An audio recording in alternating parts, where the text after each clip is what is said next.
आप सब लोगों को डर की रातें चैनल की तरफ से शुभ दीपावली। दिवाली एक खुशियों और रोशनी का त्योहार है, लेकिन दिवाली की रात अमावस्या भी होती है। आज की कहानी चार दोस्तों की है, लेकिन उन चार दोस्तों को क्या पता था कि यह दिवाली उनकी रोशनी की नहीं, अंधेरे की होने वाली है। चार दोस्त, एक भूला हुआ रास्ता और दिवाली की रोशनी के बीच छुपी एक जानलेवा शराब। जो एक रोमांचक सफर से शुरू होता है वो एक डरावना सपना बन जाता है। जैसे ही पुराने रिवाज फिर से उभर आते हैं और एक बदला लेने वाली आत्मा उन्हें जीने मरने की खौफनाक खेल में जकड़ लेती है। आओ से आती पटाखे और हंसी की आवाज धीरे धीरे दूर होती जा रही है। जब चार दोस्त फॉरगेटन ट्रेल पर कदम रखते हैं, उनकी टॉर्चेस की रोशनी मुश्किल से उस अंधेरे को चीर पा रही। ये तो इतना डरावना नहीं लगा, अमित ने मजाक में कहा, जबकि रास्ते के किनारे खड़े पुराने और टेढ़े मेढ़े पेड़ कुछ और ही कहानी सुना रहे थे। उनकी शाखाएं आसमान की तरफ बढ़ती जा रही। नेहा अचानक रुक गई। तुम्हें कुछ सुनाई दिया? उसने धीमी आवाज में पूछा। पेड़ों के बीच से एक अजीब सी आवाज सुनाई दी, जो समझने में मुश्किल थी पर बिल्कुल हकीकत लग रही थी। जैसे जैसे वे अंदर बढ़ते गए, हवा और भारी होती गई, जब तक कि वह एक पुराने पत्थर की चट्टान तक नहीं, जो कई सालों की काई से ढकी हुई थी, और उसके नीचे कुछ निशान धीरे धीरे चमक रहे थे। कविता ने अपनी उंगलियां पत्थर पर फहराई और निशान और भी ज्यादा चमक उठे, जैसे एक दिल की धड़कन हो। तभी एक ठंडी हवा उनके बीच से गुजरती है और रास्ता अजीब तरीके से मोड़ खाने लगता है। और जब उन्होंने वापस मुड़ने की कोशिश की तो उन्होंने देखा कि पीछे का रास्ता गायब हो चुका था और उसकी जगह पेड़ों की दीवार ने ले ली थी। ये तो बस हवा है, मेहुल ने शांत दिखने की कोशिश करते हुए, पर हवा के साथ कुछ फुसलती हुई आवाजें भी थी, जो इतनी साफ थी कि नजरअंदाज किया जा सकता था। एक नाम जो उन्होंने कभी नहीं सुना, अनन्या। और फिर अमित की टॉर्च झटकती हुई चमकी और सामने से एक पत्थर का चबूतरा दिखाई दिया, जिसमें एक दिया रखा था। वो बुझा हुआ था, लेकिन हाथ लगाने पर अभी भी गर्म था। हमें वापस जाना चाहिए, नेहा घबराती हुई बोली। उसकी आवाज में डर था, और उनके बीच पेड़ बिल्कुल बंद हो चुके थे और उनकी नजरों के किनारे के अंधेरे का साया हिलने लगा था। एक साया पेड़ों के बीच हिलने लगा। अब ये भ्रम नहीं था, हवा ठंडी हो गई। जैसे ही एक शख्सियत सामने आई, उसका चेहरा एक पर्दे के नीचे छुपा हुआ था और अंधेरे में उसका रूप धीमी रोशनी में चमक रहा था। और फिर उस आत्मा की आवाज खुली जगह में गूंज उठती, धीमी और दुखी। दिया को जलाओ और मैं दया दिखाऊंगी। अगर अंधेरा रहा तो जंगल तुम्हें निगल जाएगा। एकदम से दोस्तों के पैर थक गए। वह डर और सोच के बीच में उलझ गए। यह एक जाल है, मेहुल धीरे से बोला। पर जैसे ही अंधेरा उनके आसपास बढ़ता गया, उन्हें समझ आया कि अब कोई रास्ता नहीं बचा है। और फिर अमित ने दिया जलाने के लिए हाथ आगे बढ़ा। उसका हाथ कांप रहा था। जैसे ही दिया की लौ जली, वो आत्मा एक कान फाड़ चीख मारने लगी और पेड़ थरथराने लगे। उनके चारों तरफ का जंगल फिर से बदलने लगा और वो आत्मा का रूप फिर बदल उठा। उसका पर्दा हटा, जो खोखला गुस्से से भरे हुए आंखों से दिखाई दे रहा था। तुम में से एक कर्ज चुकाएगा। कर्ज? कौन सा कर्ज? कविता ने धीरे से कहा। पर वो आत्मा बस मुस्कुराई। तुम्हारा रिश्ता एक विश्वासघाती के खानदान से है और आज रात यह विधि पूरी होनी चाहिए। वो तुम्हारे परिवार की बात कर रही, नेहा ने हाफते हुए कहा। तुम्हारे पुरखों में से कोई जरूर इस विधि का हिस्सा होगा।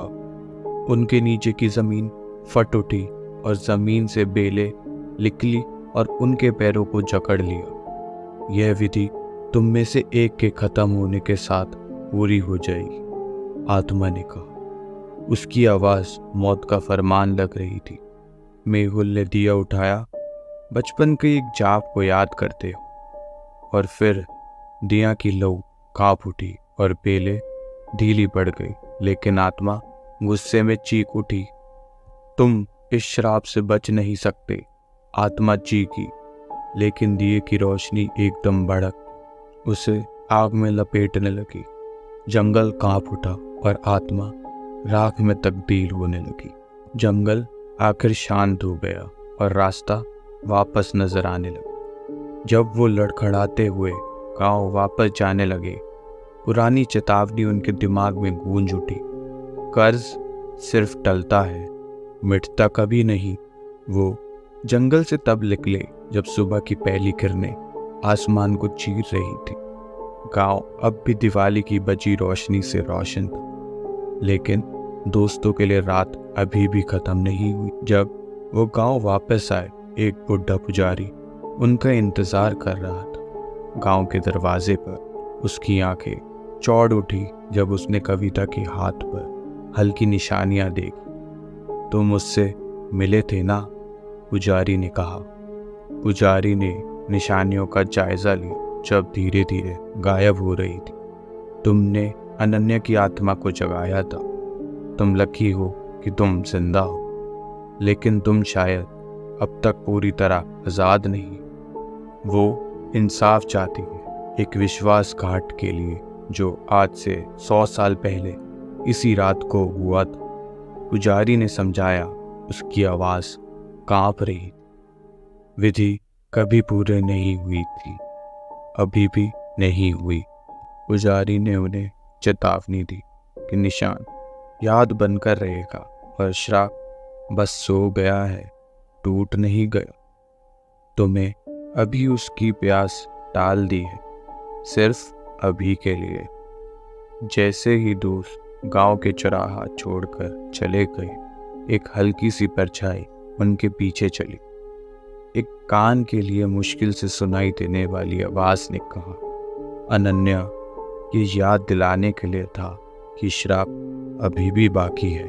जब वो घर पहुंचे, कविता को अब भी यह महसूस हो रहा था कि जैसे उसे कोई देख रहा हो। उसने शीशे में अपनी परछाई देखी और उसके पीछे एक छाया को पल भर के लिए चमक कर गायब होते देखा। उस रात नींद उससे दूर रही। उसने बार बार अपने सपनों में जंगल को देखा, उसकी छाया जैसे उसे अपनी तरफ खींच रही, और उसे आत्मा की आवाज उसका नाम पुकारती हुई सुनाई दे रही। वो पसीने से भीगकर जग गई। उसका दिल जोर जोर से धक धक कर रहा था। उसके हाथ पैर निशान चांदनी से हल्का सा चमक रहे, जैसे कोई अनजान शक्ति से जीवित हो रहे हैं। अगली सुबह दोस्तों ने इकट्ठा होकर समझने की कोशिश की। जो भी हुआ था, हमें वहां कभी नहीं जाना चाहिए था, अमित ने कहा। उसकी आवाज पछतावे से भरी थी। अब कोई फर्क नहीं पड़ता, नेहा ने कहा। फर्क इस बात से पड़ता है कि हम इस श्राप से कैसे निपटेंगे अगर ये अब भी हमारे साथ है। मेहुल ने एक पुरानी किताब निकाली जो उसने गांव के पुजारी से उधार ली थी। इसमें पुरानी कहानियां और विधि लिखी थी, जिसमें एक अनुभव उनसे मेल खाती थी। यहाँ लिखा है कि श्राप तभी खत्म होगा जब आत्मा को शांति मिले। मेहुल जोर से पढ़ते हुए बोला, और ये करने के लिए धोखेबाज की संतान को अंतिम संस्कार करना पड़ेगा। तुम्हारा मतलब है मैं? कविता धीरे से बोली। उसका चेहरा जर्द पड़ गया था। मुझे ही इसे खत्म करना पड़ेगा, जो भी ये है। किताब में उसी दिया की विधि लिखी थी जो उन्होंने जंगल में चलाया था। उन्हें फिर से उस रास्ते पर जाना हो और एक शुद्धिकरण विधि करनी हो ताकि आत्मा को मुक्त किया जा सके। हमें वापस जाना होगा, कविता ने कांपती हुई लेकिन मजबूत आवाज में कहा। हमने जो शुरू किया था उसे खत्म करना ही हो। और फिर उस शाम जब सूरज ढलने लगा, वो फिर से अपने आप को द फॉरगेटन ट्रेल के रास्ते के किनारे खड़े पाए। दिया हाथ में था। जंगल पहले से ज्यादा अंधेरा लग रहा था, जैसे वो इनका इंतजार कर रहा हो। जैसे जैसे वो जंगल में और गहराई की तरफ चलते गए, हवा और ठंडी हो गई और परछाइयाँ फिर से जिंदा हो गई थी। धीरे धीरे वह आत्मा का नाम फुसफुसाकर बोल रही थी। वो वेदी तक पहुंचे जो पहले से भी पुरानी और झीली हुई लग रही थी। कविता ने दिया उस पर रखा और किताब से शुद्धिकरण का मंत्र का उच्चारण करने जैसे ही मंत्र का उच्चारण शुरू किया, दिया की लौ तेजी से हिलने लगी और अजीब सी परछाइयाँ जमीन पर फैल गई। हवा भारी लग रही थी, उन पर दबाव बन रहा था। आत्मा प्रकट हुई। उसका रूप टेढ़ा और विचित्र था, लेकिन इस बार कुछ अलग था। उसकी आंखें कम गुस्से से भरी थी और ज्यादा दुख भरी लग रही थी। तुम वापस आए, आत्मा धीरे से बोली। उसकी आवाज में हैरानी और एक हल्का सा इंतजार था, जो अधूरा रह गया था उसे पूरा करने के लिए। हम तुम्हें आजाद करने आए हैं, कविता ने कहा। उसकी आवाज मजबूत थी। हम यहाँ इस विधि को पूरा करने आए हैं और इस श्राप को हमेशा के लिए खत्म करने। आत्मा का रूप चमकने लगा और एक पल के लिए ऐसा लगा जैसे वो धुंधला पड़ रही हो, लेकिन फिर उसने दर्द भरी चीख मारी। यह काफी नहीं है। हवा तेज होने लगी और पेड़ जोर जोर से हिलने लगे, जैसे जंगल खुद इस विधि का विरोध कर रहा। दिया की लौ कभी कभी बुझने लगी। मेहुल आगे बढ़ा और कविता के साथ मंत्रों का उच्चारण करने लगा, और अमित दिया को संभाल कर पकड़ रहा। और नेहा ने पुजारी के दिए हुए पवित्र राग एक मुट्ठी वेदी पर डाल। आत्मा ने आखिरी बार जोर से चीखा जब दिया की लौ भड़क गई और उसे रोशनी में लपेट लिया। उसका रूप हवा में घुल गया और पीछे सिर्फ एक सन्नाटा और अजीब सी शांति छोड़ गया। हवा रुक गई और जंगल कुछ अलग सा लग रहा था, शांत, लगभग शांत। श्राप जैसे उठ गया हो और आगे का रास्ता फिर से दिखाई देने लगा, जैसे उन्हें निकलने के लिए बुला रहा। कविता थकी हुई वेदी के पास घुटनों के बल बैठ गई। उसकी कलाई के निशान बिल्कुल मिट चुके थे। यह आखिरकार खत्म हो गया, उसने धीरे से कहा। आंसू उसके चेहरे पर बह रहे थे। जैसे ही उन्होंने जंगल छोड़ा, उन्हें एक हल्की फूलों की खुशबू महसूस हुई। वो पहले मिले भयानक अंधकार से बिल्कुल अलग थी। गांव वापस आने पर पुजारी ने उनका स्वागत किया। उसके चेहरे पर एक शांति सी राहत थी। तुमने कर दिखाया, आत्मा को शांति मिल गई है। लेकिन याद रखना, उसने गंभीरता से कहा, कुछ कर्ज कभी पूरे तरीके से मिट नहीं पाते। तुमने अच्छा काम किया, लेकिन हमेशा कुछ लोग होंगे जो न्याय चाहेंगे। जैसे ही वो वापस चले, कविता ने रास्ते के मुख पर एक नजर डाली।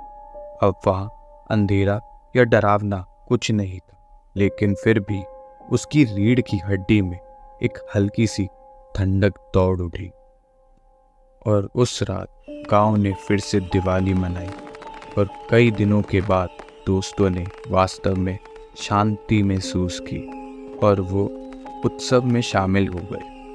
और फिर कविता ने एक दिया जलाया और उसे अपनी खिड़की के पास रखा। उसकी लौ धीरे धीरे रात में हिलते देखते, तुम्हारे लिए अनन्या, उसने धीरे से कहा। तुम्हें अब आखिरकार चैन मिल ही गया। जैसे ही वो पलटी, उसे कसम खाने की तरह लगा कि उसने एक हल्का सा चेहरा देखा जिसमें एक शांति सी मुस्कान थी। फिर वो एक सपने की तरह गायब हो गया।